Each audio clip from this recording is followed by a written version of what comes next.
So, example 2.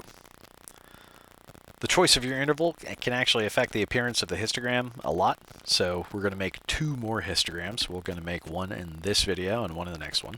First one, we're going to make a frequency histogram of 18 intervals, where we are making our width 1/2 to represent the data rather than a width of 1. And then we will describe the shape of that distribution to identify its best measure of center. And then we're going to look at a new frequency histogram in the next video.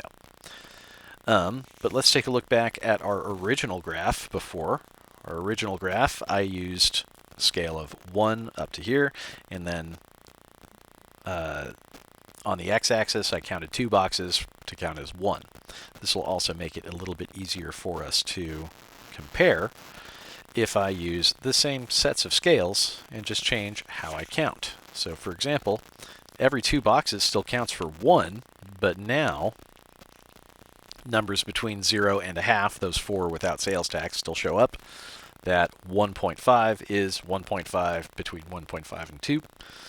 And we have split up some of the 6s and the 5s and the 7s. We split up those categories. It's a little bit like doing a split stem plot. But so this is what our frequency histogram is going to look like now. And again, the way that I got those numbers was I just kind of counted up, stat edit, numbers between 1.5 and 2, I got 1 of them. Numbers between 2 and 2.5, none of them. 2.5 and 3, nothing. Up until 4.4 is between 4 and 4.5, and then just counting up the total numbers in there. Again, overall, it doesn't really matter whether we're looking at this with the extra zeros or the way they asked us to look at it. We have most of our information over here on the right, and we are pulling farther to the left, so that makes this one skewed left. Maybe it's a little bit easier to see the skew at this scale, maybe not. But either way, because it's skewed left, that means that our best measure of center is still the median.